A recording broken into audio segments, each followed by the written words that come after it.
All right, well, with us today we have the Athletics Italian football writer, James Horncastle. Good to see you, James. Good to be here. And look, James, you were at the San Siro for Inter's derby win. They clinched it from their rivals, AC Milan. Just talk us through it, just how poetic was it that Inter clinched it at the San Siro? And also now, 20 titles compared to AC's 19 as well. Give us a feeling of what it was like in the stadium. Well, I mean, this will be remembered as the Scudetto della Seconda Stella, the second star title, because you are able to get a star for every 10 titles you win. This is a matter of great prestige in Italy, and it was always going to be special regardless. But to do it against your biggest rivals after Juventus in a derby, the stars aligned, so to speak, and it could not be any more perfect if you're an Inter fan. And not only for what happened on the night, but also for what happened 2 years ago as well, which, Inter already had this opportunity to win their 20th title in Simone Inzaghi's first year. They were defending champions at the time. The title race went all the way down to the wire, and ultimately it was Milan who pipped them on the final day, and that allowed Milan to draw level on 19 titles. And so there was an element of revenge as well, and perfect revenge on Monday night at San Siro. And for me, it was really interesting to see what the Milan fans made of it, because technically it was their home game, so 3/4 of the stadium was full of Milan fans, and it was almost like they were having to host a title-winning party for Inter.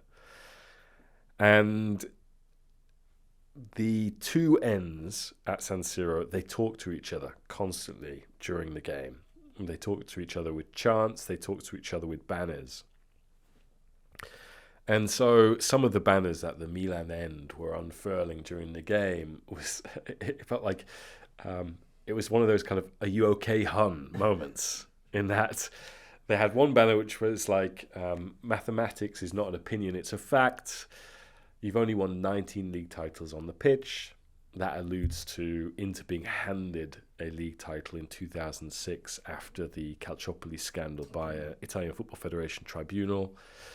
And then towards the end of the game, when it became clear that Inter were going to win, they unfurled a Juventus emblem, the J, but in blue and black, Inter's colours. And it said, "You've become everything you've hated. You lose finals, Champions League finals, like they did against Man City in Istanbul. Juventus famous for losing Champions League finals. And you steal leagues," they alleged as well. And so I think all of that made the occasion more special for Inter, to just see the pain that it brought not only Milan, but I think also Juventus, because Andrea Agnelli, the former Juventus chairman, he tweeted on the night, a date in Roman numerals, which anyone not sort of literate in them was rapidly sort of Googling. And it was the date of when Juventus won their 20th title back in the early 80s. So like 40 years ago. So like, we did this years ago. I don't know why you guys are out celebrating it. But all of that to see the torment it put everyone in Italy in who's not an Inter fan. I think that Schadenfreude was tremendous for Inter. What's been also really interesting is how Inter won the title this season. Inzaghi was interviewed after the match, and he was like, "I mean, we've technically won it in March, but we just had to mathematically get to the point where, we had to win it outright." And also, conceded only 18 goals this season, only lost one game in Serie A. I mean, this is folklore stuff. This is special. Yeah. Like last season in Serie A, a lot of people thought, wow, this Napoli team is so special. They've run away with the league. They were setting club records. It looked like they were going to set Serie A records. But Inter have kind of gone one better. They can still finish with more than 100 points. And, to talk about, how they've been really ruffling feathers when they drew against Cagliari last week at San Siro. it meant they could no longer break the all-time points record for a single season in Serie A, which is 102 points. It was set by Antonio Conte in his last season at Juventus in 2014-15. And Daniele Conte's brother, basically put out photos of his brother with the T-shirt record and all this sort of thing, sort of taking pride in the fact that it wasn't going to be broken. But for Inter, like, to still be able to get more than 100 points just goes to show how dominant they've been. You mentioned their defensive record, something that hasn't really been talked about a lot because everyone's been focused on their attacking style of play and how entertaining this team is to watch, how at the very sharp end of football innovation and tactics they are, because it's a team that's very innovative, total football-like, players exchanging positions, centre-backs playing in midfield, midfielders playing in defence in terms of goals that are scored, wing-backs crossing to wing-backs to finish moves, centre-backs crossing to centre-backs to finish moves, 17 different goal scorers. They've been on the score sheet in 40 consecutive games. They started 2024 by winning their first 13 league games, first 13 games in all competitions. So a procession. Like, I mean, it's felt like it's been Inter's title really ever since the first Milan derby when they beat Milan 5-1, which was their biggest win in that fixture in half a century. So I think, leaving aside what we spoke about on Monday night in terms of how significant it was for a fan base to do it against their rivals, statistically alone, this season is special. Javier Zanetti, said, as a fan and executive, it's a huge pleasure to watch this team play. It's hard to draw comparisons. This Inter team definitely entertains. It's a very strong team, like the treble-winning one. I mean, obvious comparisons, right? Like that would be the big question. That Jose Mourinho side that won the treble in 2010. Can we see similarities here with that same type of squad? Maybe player profile might be different, but in terms of style of play, how they've dominated this season. I think this is a special Inter team. And as I mentioned, the way the stars aligned on Monday night, it will be an Inter team that's talked about for generations. I think there are maybe 4 or 5 really mythical Inter sides. There's the one that started winning European Cups in the 1960s, the Grande Inter, which has always been a bit of a benchmark. There's the one that won the league in the late 80s that set a points record in the time where it was 2 points for a win. That was Trapattoni's Inter, which had Lothar Matthäus, Andy Bremer, players like that. And then for, I think, the most recent generation of Inter fans, that treble winning side under Jose Mourinho, there's still a banner in the curva at San Siro, which is Jose Mourinho's name, immortalized. And that is a feat that had never been done before. It's never been done since. So that team will always be, I think, the one that people talk about fondly. But this team plays a style of football which I think is probably the best style of football any Inter fan has ever seen. I was in the press stands at San Siro on Monday night, and there was an 80-year-old, no, he wasn't 80, he was in his 80s, Milan fan there.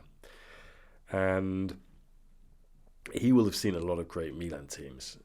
I think even if there was an Inter fan in his 80s next to me, or her 80s next to me, and they'd seen a lot of great sides, they would recognise that this is probably the most entertaining Inter side. Because if you look at the one in the 60s, that was the one that kind of pioneered Catenaccio, the sort of ultra-defensive Italian way of playing, which became the ideology because it was so successful in the 60s. In the late 80s, somewhat synonymous with il gioco all'italiana, which is, again, sort of Italian style of play. Mourinho, everyone remembers. I mean, they played some wonderful football, but everyone remembers the backs against the wall job they did against Barcelona in the second leg of the Champions League semi-final in 2010.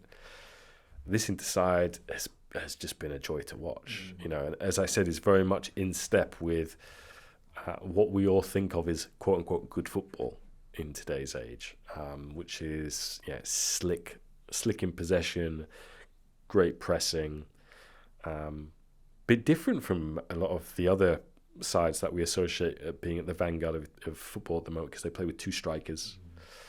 And so, I think for that reason, it's I would say that Monday night to win in a derby, which had never happened before, is up there with winning the treble at the Bernabeu. I think the treble at the Bernabeu will still remain the pinnacle for Inter, but Monday nights will come very close for Interisti. I was reading your latest piece that's on The Athletic at the moment, on, Inter Serie A win and second star in the realisation of a dream, and also nightmare for Milan. And I love scrolling through the comments just to see, and there's some incredibly positive comments, but one in particular caught my eye from Paul S. Says, very pleased for Inzaghi. His evolution from cup king to league dominator has been magnificent, and that's the person we haven't really spoken about, really, Simone Inzaghi, right? This is really interesting because it hasn't been a smooth ride, has it? No, it hasn't. He had a big job to do when he got the job at Inter, because he was taking over from Antonio Conte. And, Conte is the guy who does the really hard work. I think in the last 48 hours, a lot of people have said, Conte, this guy, he always walks out on teams just as they're about to really go places. And yet, he lays the foundation. At Juventus, they hadn't won the league in 7 years. He wins it. First season, go undefeated. Next season, more points. Third season, 102 points. Great work. At Inter, they hadn't won the league since 2010 when he won it. He was the guy who ended Juventus' 9-year domination he started. So to walk in his shadow, it's a little bit like what we're talking. It's not like this, because this is like replacing Ferguson, but you can see it's quite an intimidating job to take over, in terms of whoever's going to take over from Klopp at Liverpool. Sure. And then the reason why Conte left was because in COVID, Inter's owners had all these financial problems. It meant that they were going to have to cut back. They had to take out this big loan from a Californian hedge fund to prop the club up. They sold Romelu Lukaku to Chelsea, Hakimi to PSG.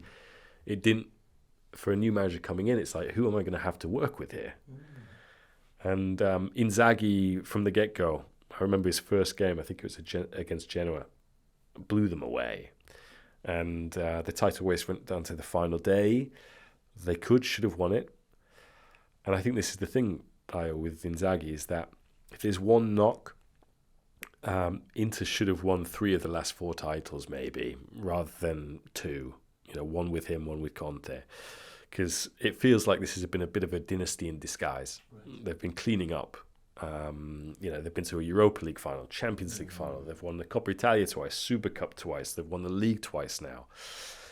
But the way Inzaghi has pulled himself often back from the brink. Last season, losing the title on the final day against Milan left a real echo, and it was hard to sort of drown that out. And they lost, I think, 12 league games, which was the most in a long time, since 2011-12. And so people were saying, this guy, he can't manage games, his substitutions are wrong, he's lost the title to Milan, get him out. And in the final third of last season, something clicked, and they not only were playing this style of football that we've now become accustomed to, but to reach a Champions League final and to play so well against Man City. And as Pep Guardiola said only the other day, Pep Guardiola said this: "I'm a Champions League winner with Manchester City because a striker for Inter missed a header from 3 yards out. It's Lukaku. And that's how close Inter were to taking the game to extra time. And I think there was a feeling that because City had been in a treble-winning campaign and all of the stress and strain that brought, that Inter would have outlasted them. And to do that with Inter, I think when they came back from Istanbul, they didn't return to Milan defeated. They returned thinking, wow, we could have beaten this immortal treble-winning Man City team. And they and Simone Inzaghi have made Serie A look very easy this season since then. They played with a real aura about them. And I think there'll be lots of coaches around Europe looking at how they play and Inzaghi's tactics and learning from them. I think what's really interesting is that if you look at Max Allegri at Juventus, the last guy to dominate in Italy, he always said he very much incarnates this Juventus mentality, which is winning isn't important; it's the only thing that counts. So how you win doesn't matter; it's only about winning. But everyone who's won the league since then, it is about how you win. Inzaghi is the latest. I mean, I think one of the great things about Serie A is like over the last 5 years, there's been 4 different winners in club terms.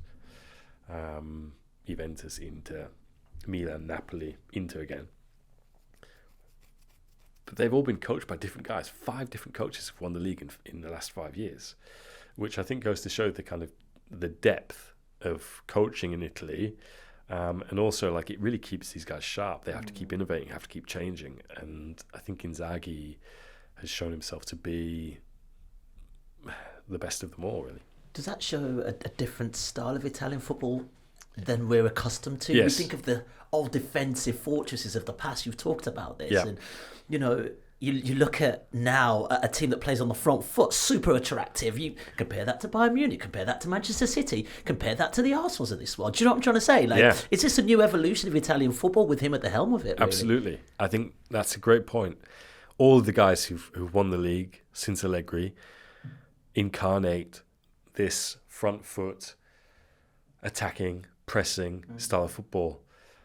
Even the guys who haven't won the league do. Gasperini, for example. But if you look at Juventus' last title-winning coach, Sarri, if you look at Conte, who, I think, and Gasperini has said this. Gasperini said, like, it was held against him for many years that he played with the back 3, even though his centre-backs joined in attack and got forward. There was always this stigma against the back 3 that I think went back to the late 80s, early 90s, playing a sweeper, bringing the shutters down on teams. And I think that was true of Conte as well. When people think of Conte as being a negative coach, even though I think he does quite a few of the same things that De Zerbi does, which is let's sit back, invite teams onto us, and then have choreographed passing patterns to play through them, and then we've got all those wide open spaces.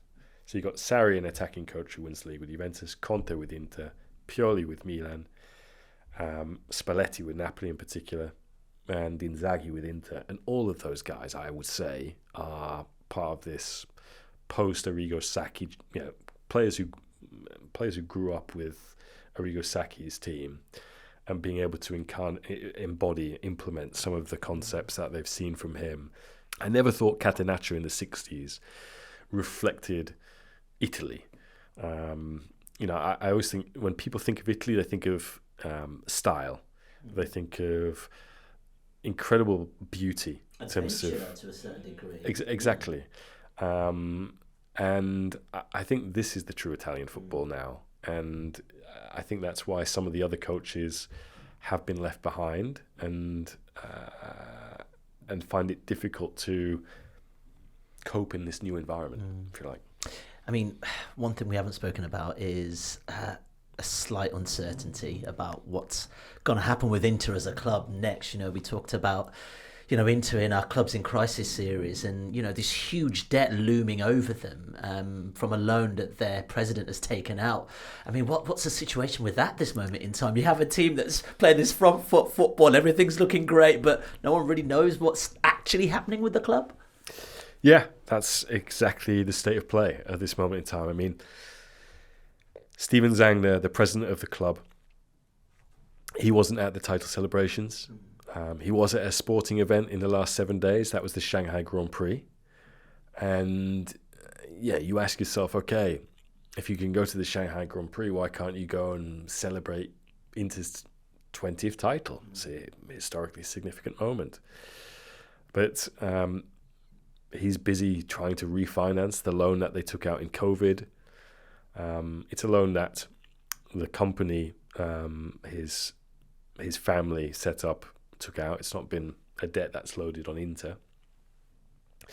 But they have to find a way either to repay this Californian hedge fund Oaktree more than 300 million by May 20th, or Oaktree can basically enforce that debt and take over Inter.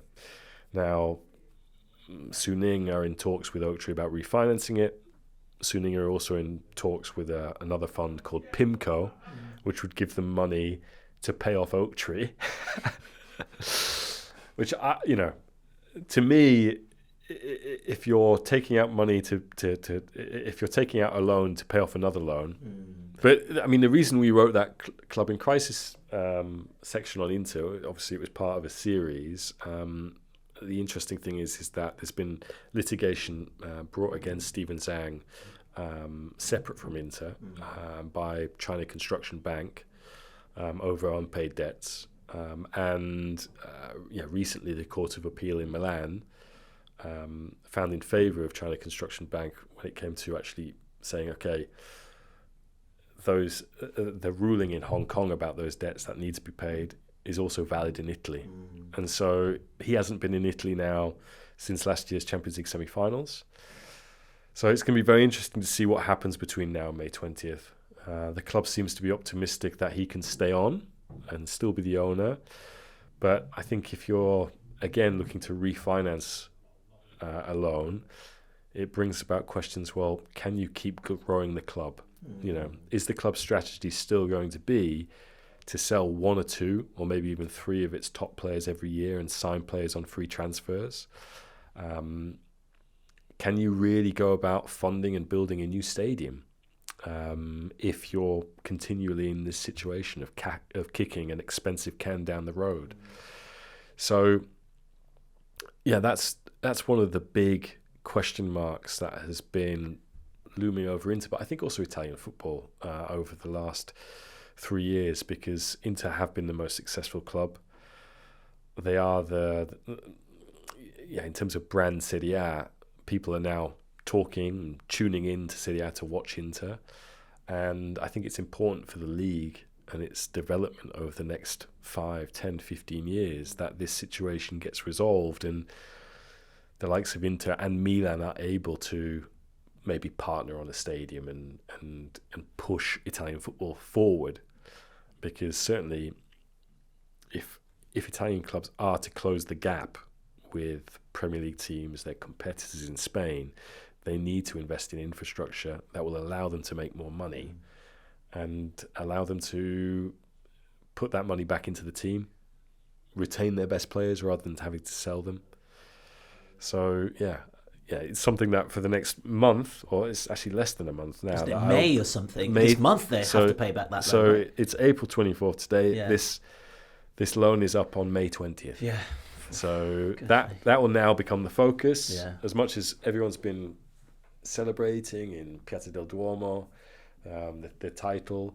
Yeah, Steven Zhang was joining Instagram Lives to talk to his players. I saw with Marcus Thuram. Yeah, so Zhang was obviously not there. He was in China, and he's joining these Instagram Lives to talk to his players. And the funny thing is that Marcus Thuram and Hakan Çalhanoğlu, I think it was one of them said to him, you signed us for nothing on free transfers. We cost less than some of your cars.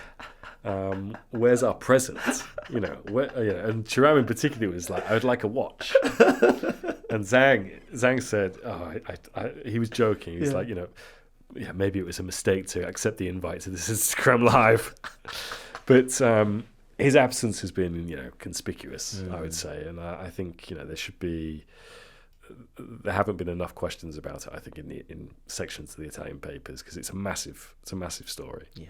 Well, let's move on to, I guess, Inzaghi. Really, once again, you look at the club's across Europe now who might be looking for a new manager, Liverpool, Bayern Munich. I mean, I don't think it'd be any coincidence that his name might be part of the names connected to these clubs. But I just want to go to you because I was just watching an interview just before we started chatting on the podcast to try and gauge who he is as a character. Yeah. And I don't say bland is the word, but it's very hard to read him. Like, the interview, they just won Serie A. And it was so measured to just be like, we could have won it in March. It didn't seem to give that sort of animation. What is he like as a person? Yeah, it's a great question. Like, he has this very deep voice. He uses the sort of same expressions over the time. We want to prepare in the best way possible. You always hear these kind of not cliches, but he's not particularly charismatic, I would say, in the way that some other Italian coaches are. And he also is not. Yeah, he does get emotional. You do see him wear his heart on his sleeve, but he's not as emotional as, say, his brother Pippo. Everyone remembers like Pippo's goal celebrations. Which I think he describes as orgasmic. And Simone is a little bit more restrained. But he's done a magnificent job in, I think, you look at his first time at Lazio. Yeah, he spent 22 years at Lazio as a player and then as a coach. He restored them to relevance and competitiveness. He did clearly not an underrated job because he then got the Inter job. But to win cups, Coppa Italia, Super Cup, to get them back into the Champions League after a long time, to get them into Champions League knockout stages at the first attempt, and then to continue and build on what Conte did at Inter is magnificent. He's associated with playing a back three. That's how he was successful at Lazio. Is how he's been successful at Inter. I wonder, as we said before, does playing a back three, does that hurt you when you come into the conversation for other jobs in other leagues? I would say, Bayern have alternated over the last couple of years, playing a back three, playing a back four. City do it. This is again something that Gasperini pointed out. All of you judged me negatively for playing a back three. Did you watch last year's Champions League final? Inter play with the back three, City play with the back three. So I wonder if that maybe counts against him. Certainly, I think, as we said, if you look at his tactics, they're among the most innovative in world football at the moment. I would also say, most people are saying, why isn't this guy in the conversation for Liverpool or Bayern or Barcelona? He's at Inter, right? I think people on social media need to remember, Inter a massive club. Commercially and in Serie A. But, this is one of, I'd say, 12 legacy clubs in the world, which are massive. Won the Champions League 3 times, won the league 20 times. You think of the great players that have played for Inter, so many Ballon d'Or winners, from Ronaldo, to Roberto Baggio, to Lothar Matthäus, to the original Luis Suarez. They are one of the biggest clubs in the world. And if you go to San Siro on a weekly basis, you'd think, does it get any better than this? So, his contract is up in 2025. They're going to have a conversation about that. They're going to have the conversation about Lautaro's contract as well, the skipper. But, I think there's probably a sense, if anyone was putting the feelers out with Inzaghi, that he's someone who's very happy where he is at Inter. And certainly maybe doesn't feel fulfilled yet, even though he's won the Coppa Italia Super Cup twice with them, even though he's won the league with them. I think there's a feeling that if they are able to keep the core of this group together, they can reach a Champions League final again. Yeah, in my mind, they should be still in the competition right now, because they had the chances to beat Atletico. First leg, they should have won that 3-0. They blew some of those chances. Second leg, they take the lead. And again, Lautaro, though he missed a penalty in the shootout, he puts Thuram through 1-1-1. He puts Barella through 1-1. They should have wrapped that game up. And you look at how the draw subsequently happened. They would have played Dortmund in the quarterfinals. I think they're a better team than Dortmund, and they would have played PSG in the semi-finals, and I don't think they would have been afraid of PSG either. So I think he feels like he's still got more to give. There's still more work to do at Inter, and long may it continue. Yeah, well, let's talk about Serie A. We sort of alluded to it at the top already, and this exciting brand of football we're beginning to see. But, let's not overlook the fact that 3 Italian teams were in the finals of the 3 European Cups last season. Yeah. And then look where they are again at this point in time. 2 in the Europa League and then 1 in the Conference League in the latter stages of the competition. Now, looks like they're going to get, the 5th guaranteed Champions League place as well.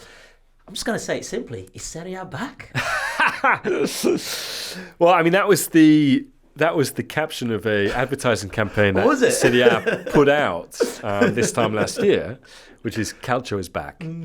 Now, it's not back to the standards it was in the 80s and 90s, where we're talking about kind of pre-Premier League taking off commercially. We're talking pre-state wealth entering the game. So, a lot of these sugar daddies in Italy, titans of industry, would go and lavish a lot of their family fortunes on Serie A to the benefit of the league. And they dominated for a long time. I think it's very difficult for them to bridge this gap now that has opened up with the Premier League. So they're having to get smarter. An incredible track record of developing coaches. And I think it was interesting to hear Inter's football chief executive, Beppe Marotta, the other week say, I've got a little theory in that it's best to overpay for a coach than overpay for a player. Because if you overpay for a coach, then you've got someone who can maybe get more out of less with teams. And that's still what Serie A are having to do. The teams in Serie A, they've got a domestic TV rights deal that's gone a few percentage points backwards. Their international TV rights deal is up for tender, but they're looking to sort of just make up for lost ground because they were very neglectful over the last 2 decades. They don't have new cash cow stadiums that they can draw upon in the way that, for example, not only Tottenham have, but if you look at Spanish football, Atletico have the Civitas Metropolitano, fantastic stadium. The new Bernabeu is one of the world's great stadiums. Look at what Barcelona are doing in the Camp Nou. So it's not just sort of keeping up with the Premier League guys. It's like keeping up with what the Spanish giants are doing stadium wise. And then there's this tax law which we talked about in the past, which in the last 4 years has given Italian football an edge in the transfer market when it's come to offering players wages that they wouldn't usually be able to afford to do. That's ended as well. But Italian football has shown a better side of itself. And I think one of the reasons for that is they have Andrea Agnelli, I think, during his time as Juventus president, to thank for lobbying the ECA for Serie A to be given just 4 automatic places in the Champions League. So obviously it's gone from 2 automatic places to 4. So that's given teams more stability, more resources, more continuity. And then you have to say that UEFA bringing in a 3rd UEFA competition, the Conference League. Fiorentina back again. Yeah, so in the first 2 editions of that competition, Roma won it in the first competition in Tirana against Feyenoord, and then Fiorentina reached the final last year. They may yet reach the final again this time around. And there are still 2 Italian teams in the semi-finals of the Europa League. So Roma reached the Europa League final last year. They're in the semi-finals again this year. Atalanta are in the semi-finals of a European competition. Liverpool at Anfield. For beating Amorim Sporting as well in the round before. And so as much as people will say, hang on a minute, there were no Italian teams in the quarterfinals, the reason why they are top of the UEFA coefficient and now have a 5th Champions League place is because for certainly the last 2 years, but you could say, even going back the last 4 years, they've racked up so many coefficient points by being good across all 3 competitions, and that speaks to a a revival.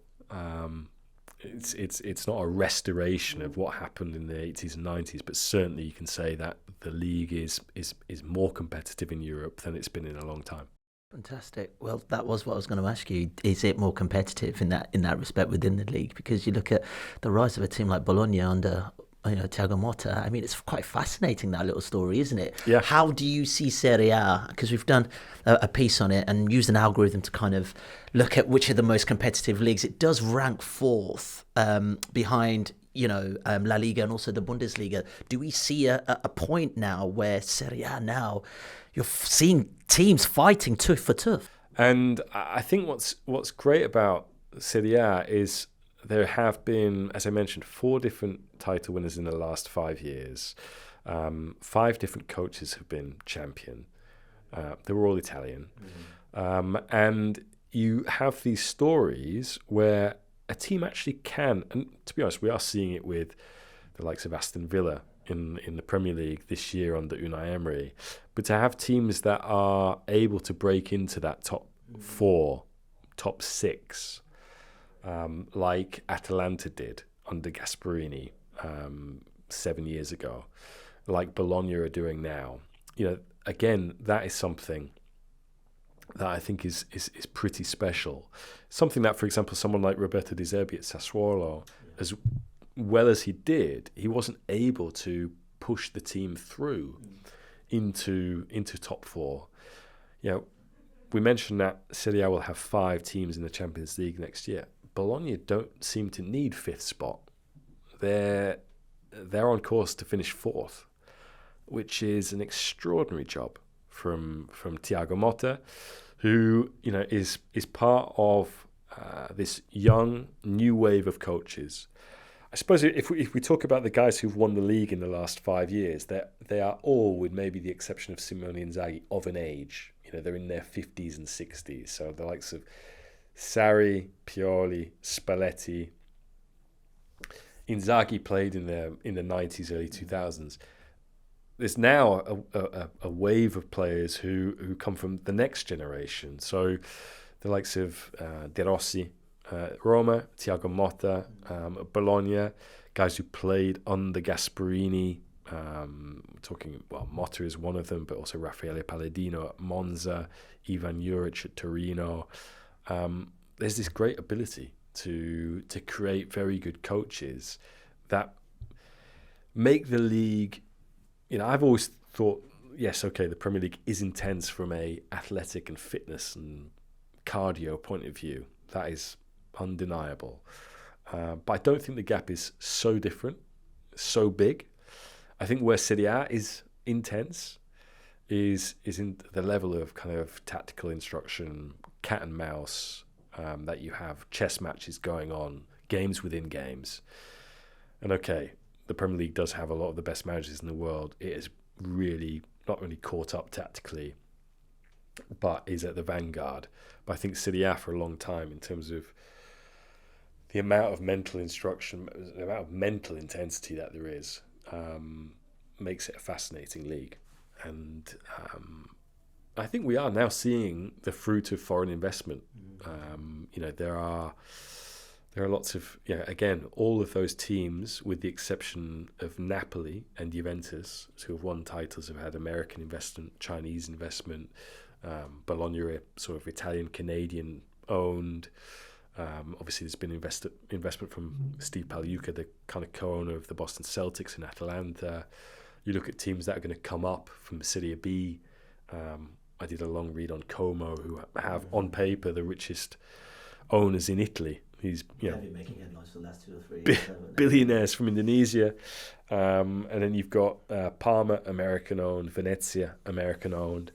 So we might get to a stage where the league actually gets to a tipping point where there are more foreign-owned clubs than there are Italian-owned. And if they can all get together and agree on stuff, very difficult, then those guys might be able to push through meaningful infrastructural change, which will put the league in a better place and make it more competitive and more sustainable, which is what everyone's after, really. So So yeah, I think it's a great league to watch if you want variety.